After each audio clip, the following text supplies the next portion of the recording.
Hey, I'm Marina. And I'm Emily. And I've seen everything in the Sex and the City empire 10,000 times. And I'm starting fresh. So I'll be woman-splaining the show. And I'm along for the ride. But there's a twist. We are starting with And Just Like That and working our way back to the beginning. So in other words, we're watching it backwards and in high heels. This is City and the Sex.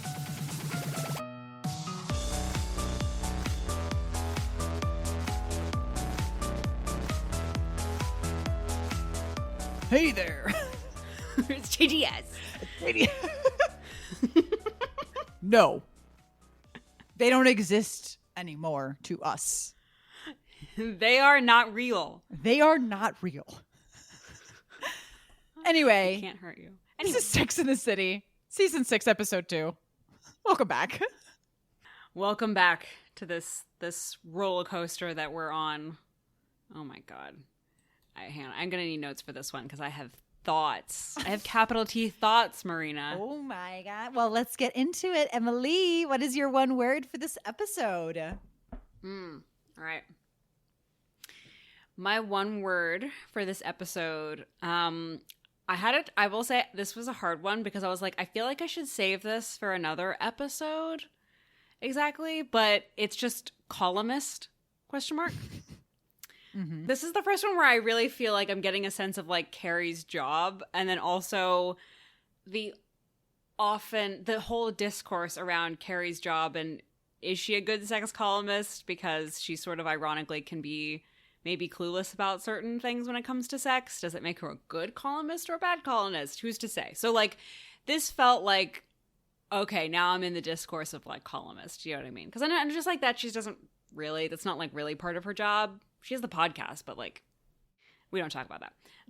So, this was really like, oh, you are a columnist and you're making decisions that feel like this is your first relationship. You know what I mean? Mm-hmm. Mm-hmm. So that was my word for this one, as it felt very sort of relating to her job. My one word for this episode is meltdown. Everybody has a meltdown in this episode. Everybody's spiraling. And that's representation. Women. Well, let's get into it. This is Season 6, Episode 2, Great Sexpectations, which is amazing episode title. Absolutely. We're back. I want this. I want good punning. I want good wordplay. This is what I came for. Let's go. Well, off to the puns, off to the bat, because Carrie starts by being like, the first couple bites of your burger are just like the first few dates with somebody great, like a burger. Professional writer. It's hilarious. It's ridiculous, so it's hilarious. Burgers starts telling a story about how he went to a reading in his hometown and his mom showed up to heckle him. And Carrie kind of like repartees with him and says everything when you're on those first couple dates is foreplay. She's like, even Bed Bath & Beyond is erotic. And they have this beautifully shot scene where they go through all the shower curtains at Bed Bath & Beyond. And like the first one's fish and the second one's like the map of the world. And they like quip about it. Lovely. Mm-hmm. The blocking is very good, of them like pulling a curtain back, saying a line, going around the next curtain, pulling that one back. And then at the end, when they like start kissing, all of the curtains like magically come back in front of them to block them. It's like, it's very, it's like fantasy. It's like the part of the show that is a little bit of fantasy. You know what I mean? It's just like this very sort of like goofy staging. Like they're out of a musical. It felt like it was like a musical number, you know? Yeah. Incredible. I loved it. And then they make out in a restaurant until the lights turn off. And at that point, they decide it's sex time. It's time. So they go back to her apartment and we hard cut to them having sex in bed. And it's very awkward and very quiet. And Carrie looks like she's in pain from the uncomfortableness. Yeah, her face is very funny. Like her face acting is just like, and she kind of looks like she looks like what happens if you ask someone a question and they're trying to remember and they're like, Yes. What was that? That's kind of where her face is like scrunched up, trying to think. And it's not even like she's hiding it. Like he's like looking at her directly. She's making that face. It's funny. And my heart sank like a stone because it's like, I obviously know that he's doomed, but I feel like he's her mirror. And so I was like, oh, this is going to be great. And then when this happened, I was like, this is the end. This is the end. So then we get to dinner at Raw, which is one of the better fake restaurants that they come up with on the show. That probably was inspired by a real place in New York, because this place definitely existed at some point. I think it currently exists, and you probably cannot get a table there. Absolutely not. And so Raw is a restaurant where nothing is cooked. Everything's vegetables, essentially, because there's no gluten and no dairy and nothing cooked above 118 degrees. Incredible. Yeah, weird and strange. This exists. I love it. I do love the line Miranda has here where she's like, the emperor has no oven. Fabulous. They're quipping, Marina. And the quips are funny. Excuse me. Hello. Clever. Look at this. We also get introduced to Smith Jerrod. Wait, that's Smith Jerrod? No, yes. That's not. Yes, it is. Did you not put that together? No, that is him. I did not recognize him at all. This is his introduction to the program. This is his my first God, appearance Marina, on the show. Oh my God, it is him. Yep. I'm telling you, we had some, like, the first 2 episodes in season 6 are like really just throwing you in the water. This Smith Jerrod introduced right here. You saw it. Jeez, I hit the mic again. I keep hitting the mic because I'm like so overwhelmed. Was it his hair? Why did this not trigger anything in me? Maybe it's just because he has one of those faces that, I'm sorry, just like looks like, generic Ken doll. You know what I mean? Yes. I have face blindness with Smith Jerrod. I apologize. I did not recognize that. God, that made this episode so fun. I can't believe I didn't recognize him. No. No. Now I have to go back and watch it all over again. No, I do have to watch it again. We're going to play some elevator music here while Emily goes back to watch the whole episode all over again.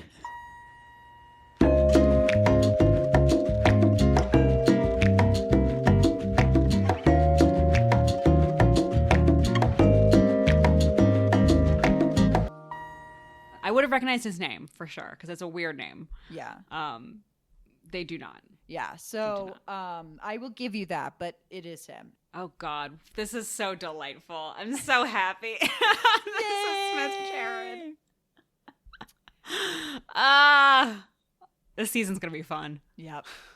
Then we get another top moment, which is Charlotte being like, guys, I have some important news to share. And they all turn to her.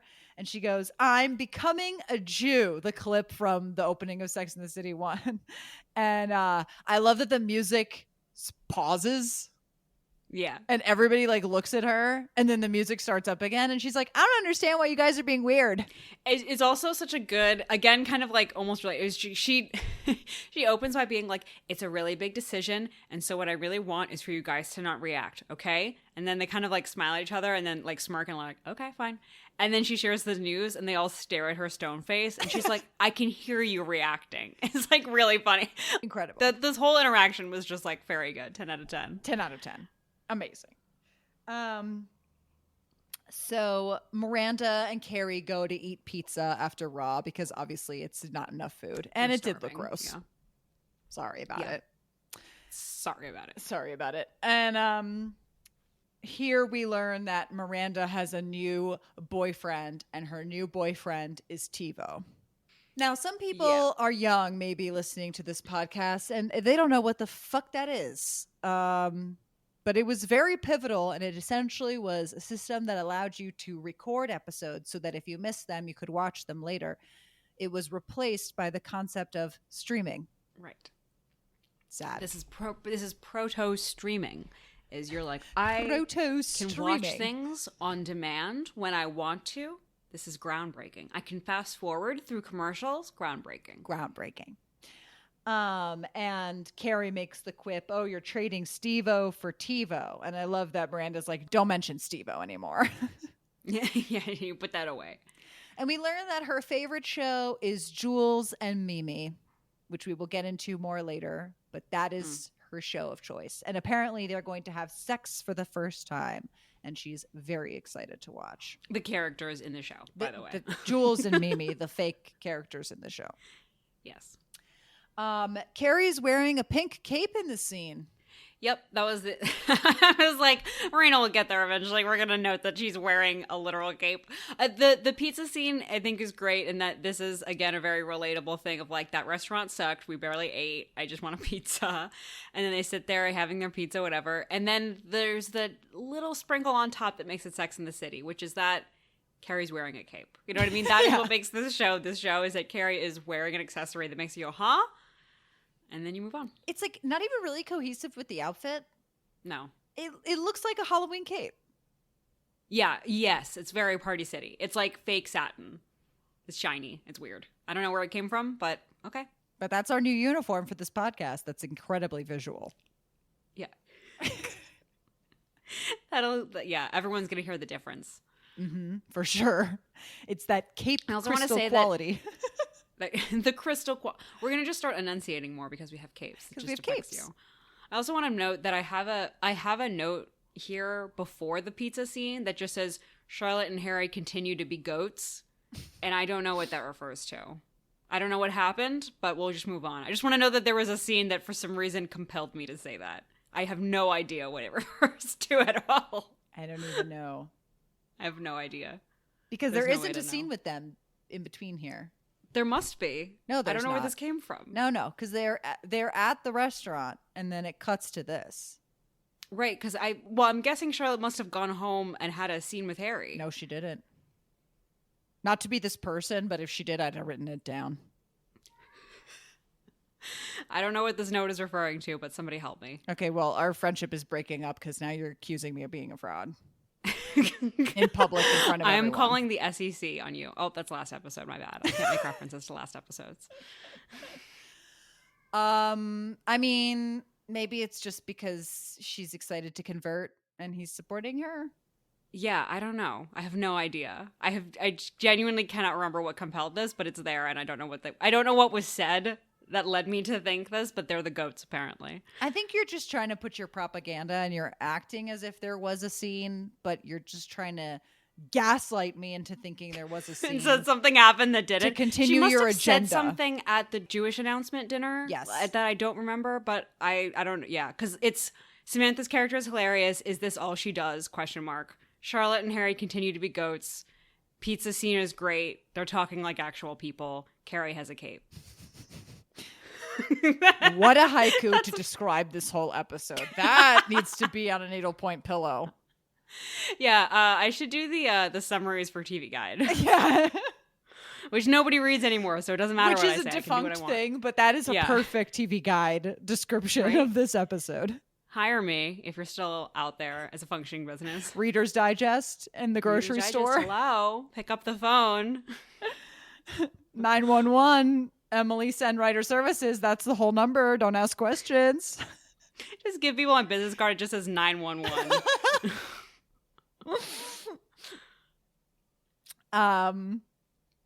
Well, I don't know what that's about, but I do know that I'm going to be drinking Pepsi. Oh, yeah. The big Pepsi, whatever. Mm-hmm. They have big plastic, early 2000s, baby.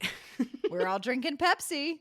So then Carrie's at home and she is writing her little column, and she kind of ends on the rhetorical question on why is it always something? Because she's basically saying, you know, things always seem perfect. Things are always going so well. But in dating, sometimes you're just waiting for the other shoe to drop. You know, why is it always something? To which I say, are all her rhetorical questions just negative? Because I'm starting to realize that, and I never really realized that before. Interesting. Well, now I'm going to be paying attention to that. All of her questions are like, here's a good thing that's happening. But then, a negative? May I counter with a negative? Exactly. Is this the secret to being a sex columnist? Is like relationships, positive, fun. But what if everything blows up? I mean, it would keep in track because that's very much the Carrie mentality, which is everything's going fine. And then one person says one thing and then she's like, actually, should I stop dating altogether? I think that's the plot of every episode. I think we've cracked her formula. I think you just nailed it. What a life to live. What a life to live. Yeah. It's what makes her entertaining television and not a person we would ever be involved with ever. And not a person whose friendship we would maintain for more than 6 months. Yeah. You and I would get pizza at this pizza place and be like, remember Carrie? That girl was crazy. And be like, oh my God, thank you. I thought I was the only one that thought that. Carrie would be the villain of our friend group. Yeah. Oh, yeah. Where we 100%. would go to the pizza place and we would just spend the whole time absolutely ragging on her. And then we'd be like, and also, did you see that she wore a cape? Yeah. And also, how about that cape, though? And then everyone goes, yes. Thank you. I wanted someone to talk about the Party City cape. Oh, my God. It looks so dumb. 6th grade is great, guys. And we'd all be like, yeah. Yeah. God. Well, we see Miranda and the TiVo, and she's watching Jules and Mimi, which is a British show. Yeah, it's like a soap opera. I don't understand it. This is really strange.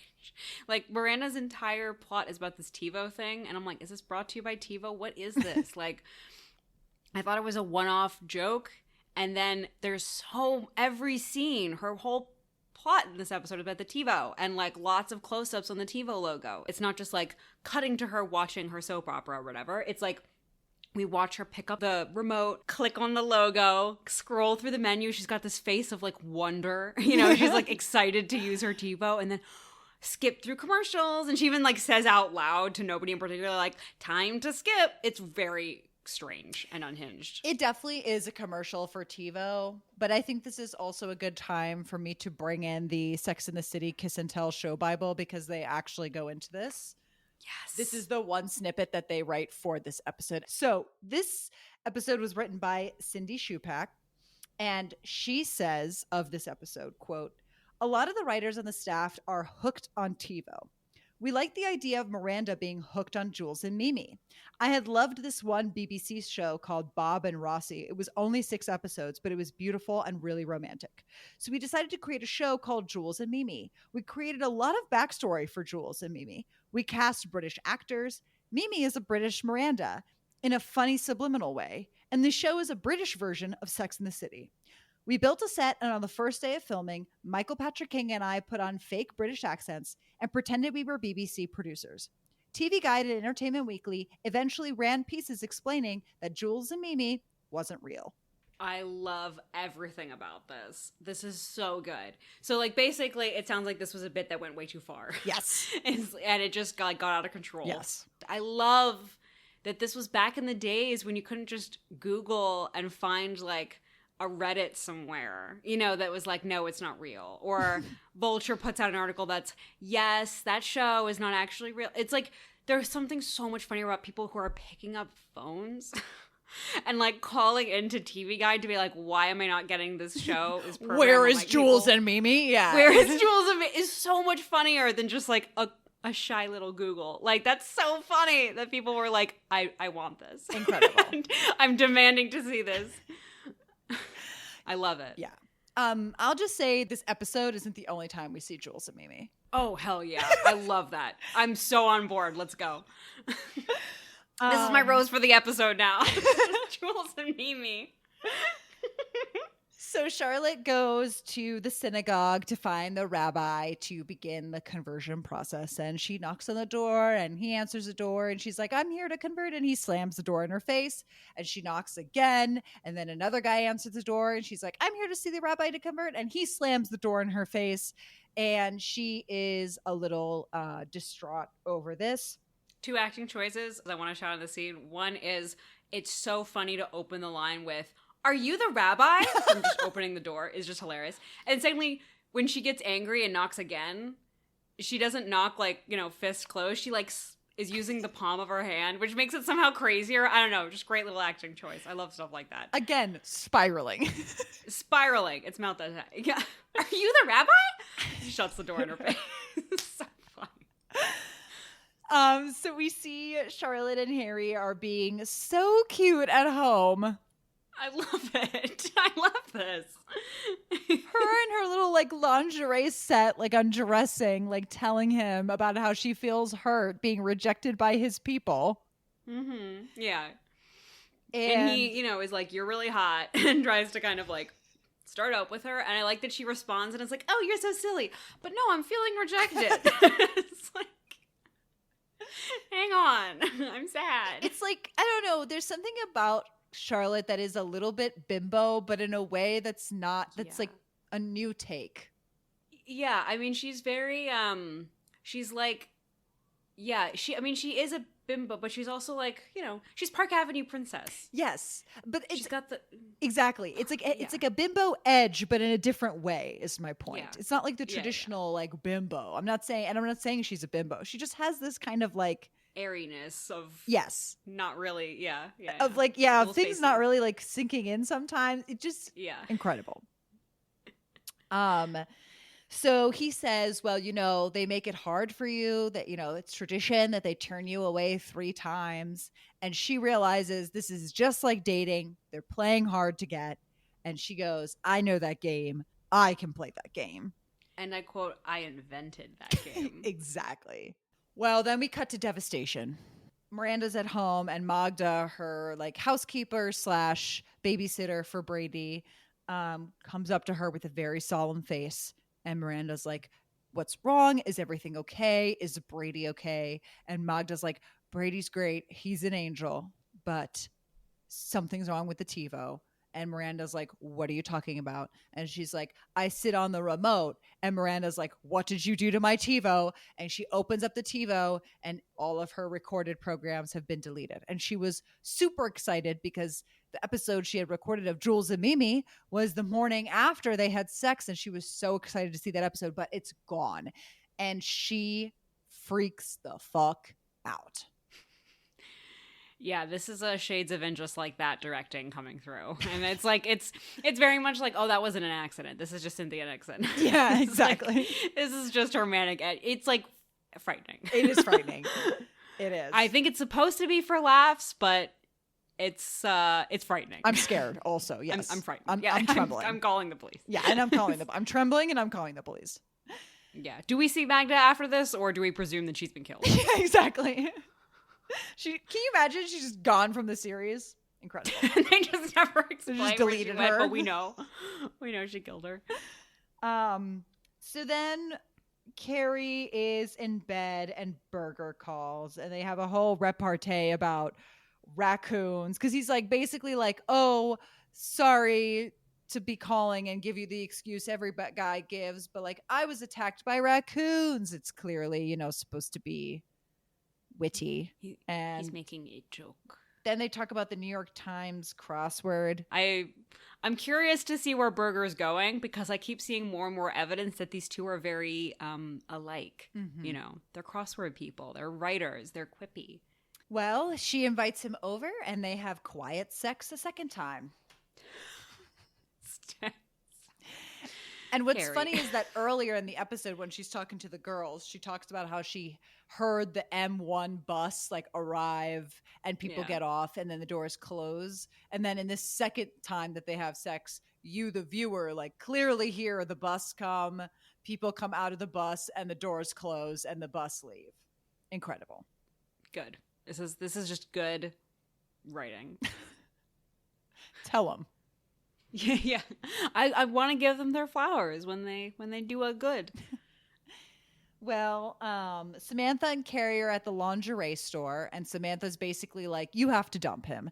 This is not going anywhere. You've had sex bad twice. She says, fuck me badly once, shame on you. Fuck me badly twice, shame on me. I mean, Bible. Samantha. Very Samantha. I also love here that the shop attendant comes up to them and is like, can I help you? And Samantha interrupts her and she's like, I need something that'll make a man come in his pants the second he sees me. And the attendant without hesitation goes, I'll be right back, and goes to get something. Incredible. I love it. We love when service people aren't just rude caricatures from Michael Patrick King. They're just funny. She's like, I got you. Love it. And then when Carrie even makes a quick, like, raises her eyebrows or something, Samantha's like, oh, they know me here. Yeah, well, she's like, they know This me is her here. I spot. come here all the time. I'm like, I mean, yeah, makes sense. I guess so. But Carrie starts to kind of spiral in this scene, saying, maybe I should talk to him.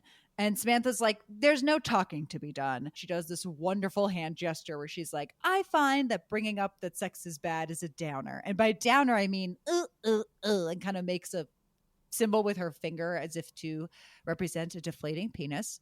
And it's incredible. And Carrie's like, well, we should talk because there's no way that he thinks this is good. And then she has a great like pause. And then she's like, oh my God, what if he thinks this is good? Incredible. This is great. Incredible turn. And from then on, she decides, get me the lingerie, get me the shoes. I need to go full throttle in order to heat things up in the bedroom. Mm-hmm. Also, to be clear, Samantha's at the lingerie store buying lingerie because she is going to go full throttle on hooking Smith Jerrod, who is the incredibly, incredibly hot waiter at Raw. Yeah, exactly. I do love her commitment to, I have seen a person I want, I will scout him, I will prepare by buying lingerie. It's wild. I mean, she really marches to the beat of her own drum because she's sitting here like,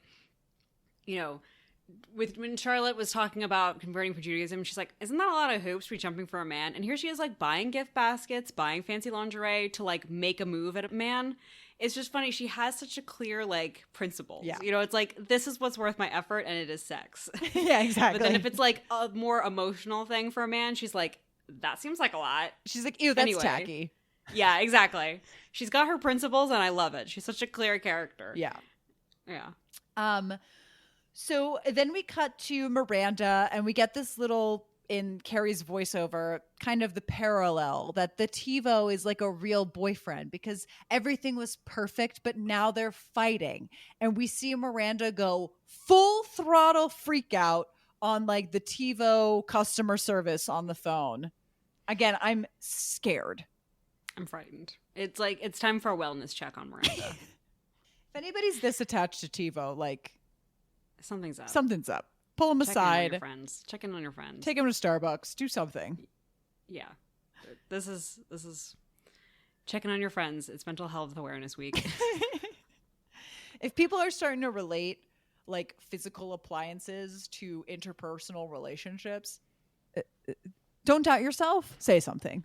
Yeah. If you see something, please say something. Please say something. So then Carrie and Berger go on their date. Carrie is showing boob. The lingerie is like peeking out of the top. She is like flexing her boobs forward, just like trying. He's clearly looking at her boobs. It's Boob Town. It's Boob City, capital of Boob-bonia. Very mammogram lecture. That is such a specific reference. I love it. It's like, yeah, that is where that comes from. A mammogram lecture. What youth pastor like mammogram lecture are you attending? Because that's awesome. It's just like, hey ladies, it's time to talk about Boob City, our capital of Boob-bonia. That's right, ladies. Check your boobs for lumps. And then he's like, but first, let's hear from a really cool guy. And it's a rapping puppet. It's a rapping puppet with like one big titty. And it raps about how it lost the other one. Yeah, it's got like a Total Recall boob thing that it's like the boob is like unnatural, Yeah. And everybody's loving it. Oh, absolutely. They're clapping to the beat. And Carrie's there. Absolutely. But I couldn't help but wonder. If this is how Boob-bonians celebrate joy, couldn't I have a bit more bounce in my step? Wow. I'm incredible. You are the smartest person I know. You are the most talented, most beautiful, smartest, wonderfulest person I know. Oh my God, stop. I think you are perfect. This is how Michael Patrick King became bad. is this? This is how he turned. This is his origin story. This is his origin. Too many people said that. Yeah. Rot. It's true. Yeah. Yeah. Tapping my head. Yeah. Mm-hmm. But we are booking a vacation to Boob-bonia tomorrow. I'm getting tickets as you speak. I have points. I have Delta points. I'm using my Delta points as we speak. So Charlotte goes to harass the rabbi again. And he opens the door, sees her, shuts the door. She knocks again. His wife answers the door, and Charlotte at this point has had it. She's also shown up, mind you, with a gift basket. Again, I didn't realize how many gift baskets are in this show, but bring it back. It's time. We're going to start the movement right here. Right here, right now. So she busts in with her gift basket. She's like, I don't care. I need to talk to him. He can't do this to me. And she sees the rabbi and she unloads on him. She's like, I've spent 20 years of my life finding the perfect man. I found him. I'm willing to convert to Judaism. You cannot turn me away. Like, I don't care. Like, I have She to says she's reproductively challenged. She does my biological clock is ticking, like, speech. Yeah. I'm reproductively challenged. He's accepted that. She just, like, the floodgates open. Again, spiraling out. And the rabbi is there stupefied. And then his daughter comes out of nowhere. And then she realizes that she has interrupted Shabbat dinner. Because the whole It's good and goofy. Yep. family is there. The whole family's there, settling down to eat. Goofy, silly. We love it. And the rabbi says, you want to be a Jew? Sit, watch, learn. And he pulls up a chair at the table. I love the way the scene ends. Did you write down the last line? I didn't write down the last line, but I just wrote down that they all sit to light the candles and then her phone rings. Yeah. And you're not supposed to have technology at Shabbat dinner, so the phone rings and then she's like, oh, sorry. And then she's like, oh, it's my boyfriend calling. And they all like look at her like, stop. And she's like, okay. And then she puts the phone away. I can skip it. And then puts it back in her phone. Again, in that like bimbo-y tone, but it's perfect. Yep. I think you really caught at the heart of like what it is about her that is like, I think you're exactly right. It is a bimbo-y thing. Like she isn't a bimbo, but she has these tendencies of like, okay. Like things just sort of kind of bounce off of her in this really charming way. They say like the opening prayer basically, and everyone kind of like responds in kind, or they say something in Hebrew, and then she's sort of smiling, looking at them, and then she goes very quietly, "Amen." Yeah, incredible. The ends. Incredible. It's so good. 10 out of 10. Injected in my veins. Writing. Well, this next scene injected in my veins, which is that Samantha shows up at Raw to seduce Smith Jerrod and realizes that there are hordes of women. All the tables are women. They're all there to seduce Smith Jerrod as well. But this is fun. Samantha, is in it for the long haul to get this bag. Yeah. Get this bag. We know who's going to win. We cut back to Miranda at home, and Steve and Brady are there. And Steve's like, I fixed the TiVo. And she's like, you did? And he's like, yeah. And he like opens it up, and the morning after episode is back. All her episodes are back, and she's so elated. And she's like, I love you for doing that. Marina. It's sad. It's funny. On my first viewing, I thought that the Charlotte Harry stuff was goofy. And now on second viewing, I'm like, the Miranda Steve stuff is goofy. The Charlotte Harry stuff is real. Like, this is a sign of maturity. This is character development. You watched it when you were younger, and now you're an adult, and you're like, that shit's real. And this is insane. And this shit is insane. TiVo. That's such a funny... Yeah, it's, what a bad plot for Miranda for this entire episode. I'm sorry. It's a weak plot. It's bad. Yeah. I feel like it was just like, we got to get TiVo in there somehow. And they did. It also created Jules and Mimi, which I can't hate. Right, exactly. So we have to be thankful for that. That's true. Let's count our blessings at night and do our prayers to Jesus for Jules and Mimi. Jules and Mimi. Jules and Mimi, we pray for you. We are grateful for you. I'm waiting for that reboot. I'm praying for that reboot written by Phoebe Waller-Bridge. Oh, she would kill it. Crush it. A show where two hot British people fuck each other. It's got her name all over it. Absolutely. And it's about like social divides. Yes. Oh my God. It is. It's about class warfare. Class. Yeah. Pension, inflation. Cost of living. Taxes. Wages. Income brackets. Benefits. Okay. So then all the women in Smith Jerrod's section are leaving, and it's down to Samantha and this one woman. It's incredible. Again, this scene is just like leaping off the screen. Smith Jerrod comes over to Samantha. He's like, do you want anything else? She's like, no, I'm enjoying my mushroom soup. And then like unbuttons a button to like show more cleavage. And he's like, okay. And then he goes over to the other lady and he's like, do you want anything? And she's like, yeah, actually, I'll take the zucchini cake or whatever the fuck it is. And then she kind of like unzips her shirt a little bit to show more boob. And Samantha's like, you know, steaming about fighting this woman. So she just gets up and goes over to her and she's like, you know what? I will pay for your dinner if you just GTFO. And such a good acting choice. The woman like kind of like takes a breath in a way that makes you think like, oh, she's not going down with a fight. And then she just like exhales and is like, yeah, okay, sure. And zips up her shirt and leaves. Yeah. Incredible. That is the correct ending. There's never, in any other situation, there's never correct. There's better choices. There's bad choices. No, this is exactly correct. There is no choice that is better than this. Yeah. Yeah. Hands down. They don't fight, so it's not like a cat fight over him. Yep. Incredible. Okay, whatever. Zips up her shirt. Leaves. 10 out of 10.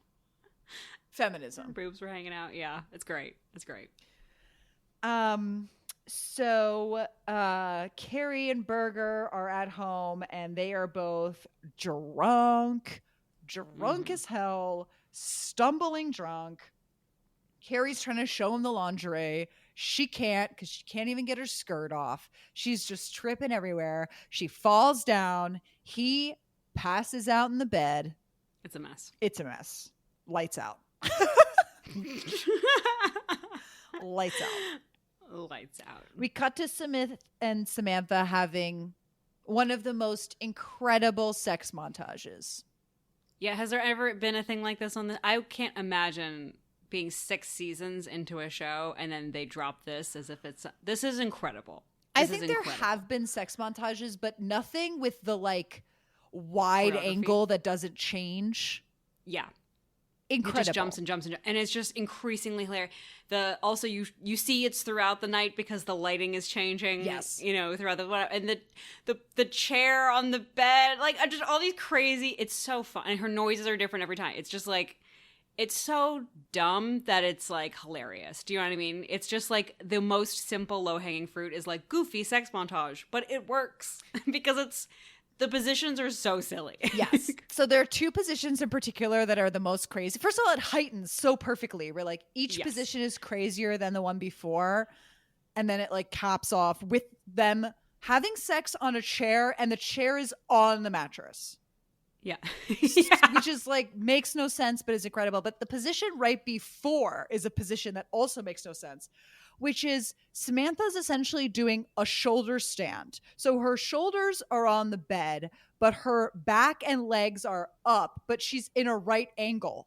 And then he is just like sitting on her, facing the opposite direction, kind of just like bouncing.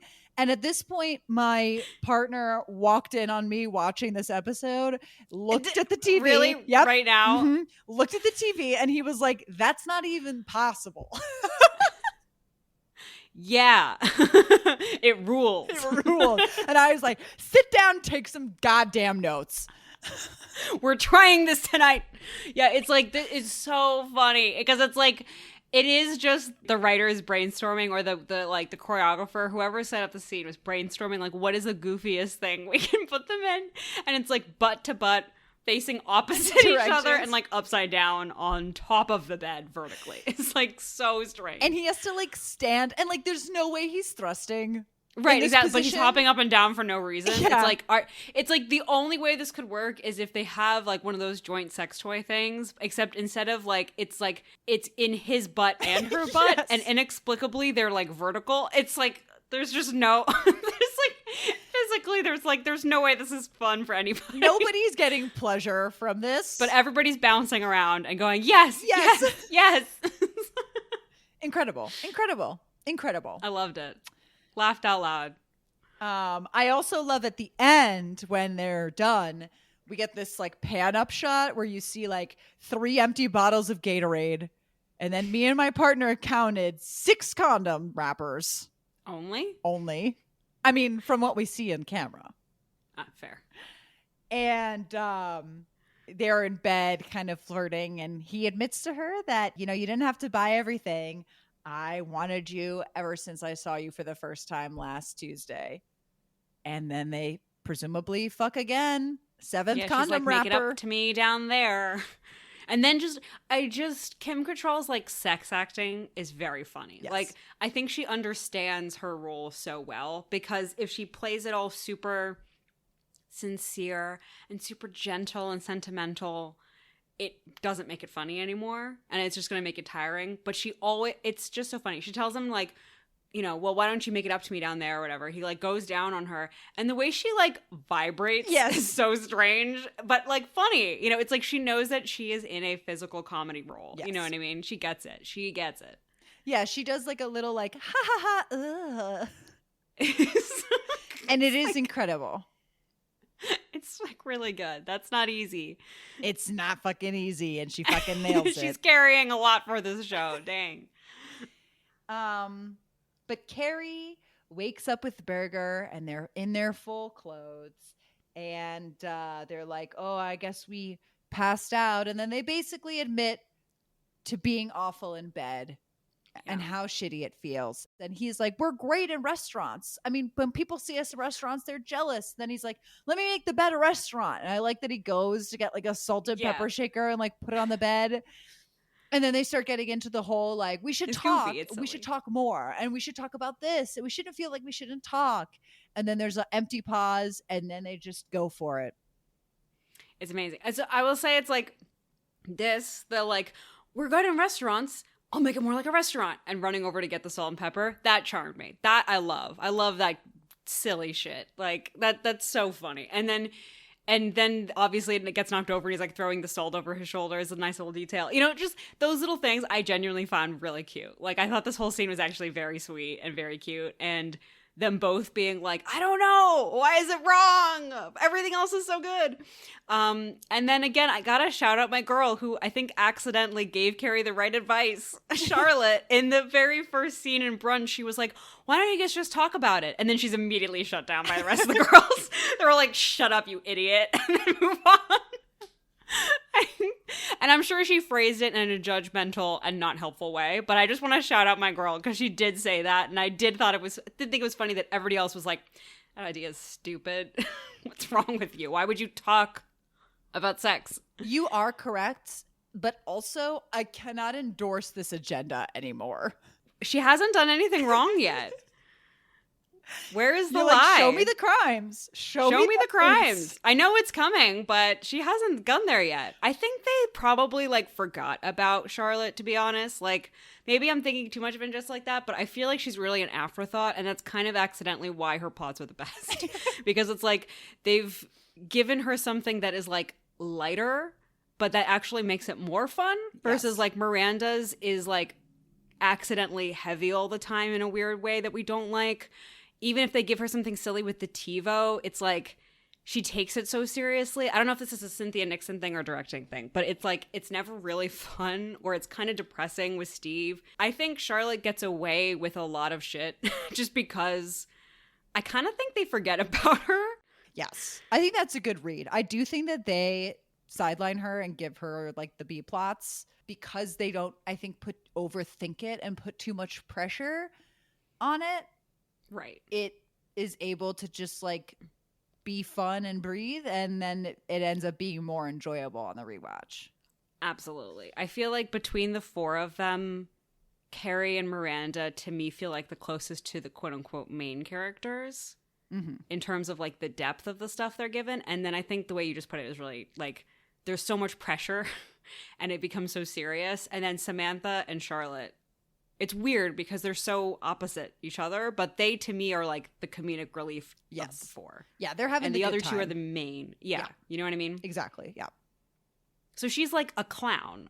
Yes. And then Miranda is here being like, you know, my kid makes me go to the aquarium and my life is terrible. Haha. And you're like, oh, God. It's just a bummer. Emily just making everybody listening to this podcast mad. Miranda's a bummer. I'm sorry. I know you all identify with her, but she's a fucking bummer of a character. Well, that's the episode. 30 minutes is also very shocking to me. I know. Isn't it shocking how fast it is? After And Just Like That, that's like 45 minutes of pain. And then you get to these little like 25-minute poppers and you're like, wow, this is great. Yeah, 45 minutes that felt like 2 hours every time. It felt so long. And there was so much going, like so much of it just like that where you were like, this should be cut. Why isn't this cut? And here we are where it's just like, it flies, it's snippy. And also just like TV today, I just missed this half an hour. We packed so much into this half hour. I think that it's editing, like as fucking like narky and as like schooled as that is. I think it's editing because I think And Just Like That, they follow a lot of the same impulses we see here, like the TiVo thing. But the TiVo thing doesn't make you as annoyed because it is so short. Whereas in And Just Like That, they're like, we have 10 minutes to lean into this plot. That means nothing. And so because they keep building it out, but they don't really have the room to build it out, it overstays its welcome and it drags out the joke too long so that you're kind of like, wait, now what are we doing? That's such a good point. This TiVo plot would happen, but it would be so much longer. And you're so right. And that would make it, here it's like unpleasant to deal with, but it's not like you and I were ripping our hair out. No. And also everything in every episode has a resolution. She watches TiVo. She loves TiVo. It breaks. She can't fix it. Steve fixes it. Yeah. So it's it's only 4 scenes, I think. I think Miranda's in 1, 2. She has 4 TiVo scenes. And we get a beginning, a middle, and end in 4 TiVo scenes that I guarantee you all of them tape back together are probably 90 seconds. You're so right. That's exactly what the problem is. We're like doctoring that. We're like diagnosing what the problem is because we still are shaken by And Just Like That. And we need to understand why it is the way that it is. And I think we're really getting to the bottom of it is like editing. Well, because we're gearing up for season 3, which we know they won't learn their mistakes. We know they're only going to lean in. They're going to bring back Burger, for Christ's sake, probably. God, you're right. If they bring back Burger in And Just Like That season 3, I am setting everyone and everything on fire. Now they have to. Now that you said that, I think you've jinxed it into existence. And also now that we know that they're married, the actors or whatever, it's like he's right there. Yeah, that's hard for them to resist, I'm sure. God. Well, on that note. On that lovely thought, sorry, back to this, which was good. This was a good episode. On that note. We end every podcast the same. We end with our high and our low, our rose and our thorn, our highlight and our low light. So we start with the negative. Emily, what was your get them of this episode? My get them was, I think like Carrie, she's talking about like, the sex is bad, I don't know, and then like immediately sort of like, I guess that sucks. And I was like, this is kind of why I thought of Columnist. I was like, we're in season 6, and this feels like a season 1 problem of like, oh no, the sex is bad. What do I do? And I was like, you're a columnist. What do you mean? What do you do? I don't know. Like you've never encountered this before? I can't wait to see what adventure she gets up to if this was a stumper. You know what I mean? Yeah. Well, she does have the line. I don't remember if it's a voiceover or if it's out loud to Samantha, but in the lingerie shop where she's like, I put on my columnist hat. And I'm like, you're not just wearing it? What do you mean you're putting it on? She needed to make room for her other ridiculous hats. The bobby pins didn't. Bobby went pins away. and all that. Maybe you should put that all aside and put your damn columnist hat on. Yeah. You got this, girl. You're gonna be fine. Anyway, back to Samantha and her shopping. Ridiculous. My get them is going to be purchasing shoes for sex. Ooh, I want to that's a good one. State up top that I am excluding people who have foot fetishes, shoe fetishes, that business where that is a real big turn on. I'm not talking about you. You are okay. I see you. I hear you. I'm not coming for you. I'm coming for the lingerie market media that's telling women to buy fuzzy shoes to have sex in. Your man does not care. He doesn't want it. I know for a fact because my boyfriend was watching the scene where she's, drunkenly trying to show the shoes. Burger the lingerie, and she puts on the shoes. And my boyfriend goes, "Is she putting on shoes for sex?" And I went, "Yeah." And he was like dumbfounded at the TV, like, "But why?" But why? Yeah, this is great. I totally forgot to bring this up. I was literally like in the shower, like thinking about this. I was so puzzled. I was like, was it a cultural moment when fuzzy things were sexy, like shoes and handcuffs, or was it just like always weird? Do you know what I mean? Yeah. I'm trying to figure out, it's just when did we decide that fuzzy things are associated with sex? Because I don't think anyone actually finds this sexy. No. Am I missing something? Do you know what I mean? But that has become the like cultural cue for like, it's a sexy thing, is if you add fuzz on it. But like, to me, that just screams like Party City. It doesn't, there's nothing sexy about it. I don't know where this came from. Feathers are sexy, right? Like feather play can be sexy. Like I trail a feather on your body and that feels good. Mm-hmm. And then the corporate market machine came in and said, we're going to put feathers on everything. But it defeats the purpose because I'm not rubbing my shoe up and down your back. That's gross. Unless, of course, you're into that. No kink shaming here. But most people are not rubbing their fuzzy shoe up and down their partner's back. Yeah, that's a good, yeah. It's like trying to call the same tantalizing thing, ew, but it's like, this is on a shoe. Right. Or this is a handcuff. Or it's on a handcuff. But it's like, I'm not running the handcuffs up and down your back. Right, exactly. So this is just weird. I Just, think that's probably where it came feathers from. But sex. we need to push back on this. Yes. No, we need to debunk this. This is just going to get feathers everywhere. Nobody likes this. We need to stop this. And again, feathers, I get it, but not the cheap marabou that you find on shoes like this that immediately falls off and then looks like one of those birds that's been like stripped of its feathers in a way that's just like unappealing. And then you can't ever wear it again. Yeah. Save your money. Invest. Don't do this. Invest. Yeah. Put it in the stock market and stop buying fuzzy shoes. Hey, bam, bam, bam. This is a Jim Cramer disclaimer.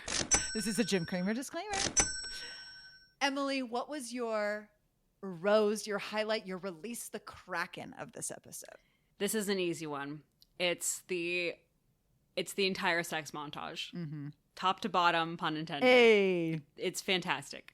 When I release the Kraken, maybe for the season, we'll see if it gets topped. For me, it's the fight with the woman at Raw. Oh, yeah. That is like incredible. I mean, Samantha's plot was firing on all cylinders. Let's be real. This was really a Samantha episode, I have to say. Yeah. She was at her peak. This was fun. Also, again, Smith Jerrod is going to be around a lot this season. So it's, it's a notable, it's not just a discardable boyfriend. It has lasting ramifications. Which, thank God, because he's hilarious. I love Smith Jerrod from the movie. I mean, I'm delighted. I'm delighted that we've already met him. This is going to be a fun season. I cannot wait for this. Well, that has been Sex and the City Season 6, Episode 2. We're here on Wednesday talking about this damn show. How can you keep track with when we post episodes? I don't know. Follow, like, subscribe, reach out to me. Say that you like it, say that you don't like it. I don't care. I just like to be talked to. And we'll be here, and we'll see you next time. Bye.